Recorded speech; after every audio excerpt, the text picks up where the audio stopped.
How to fix YouTube Shorts quality drop after upload. First thing that you have to remember is to wait for the HD processing. When you first upload, YouTube renders a low quality version so the video can go live quickly. Higher quality versions such as 1080p or 60 FPS can take several hours to finish processing in the background.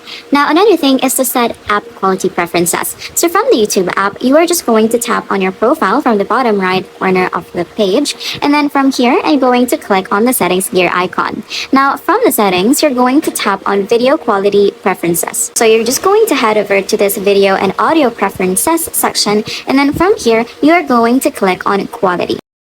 From the quality page, you're going to ensure that both mobile networks and Wi-Fi are set to higher picture quality so that your phone always requests and uploads the best version. So you're just going to click on higher picture quality on both sections of mobile networks and Wi-Fi. And then from there, another thing that you can do is to also check your upload settings. So in the same settings menu, you're going to head to uploads. So you're just going to go back and then click on uploads right here.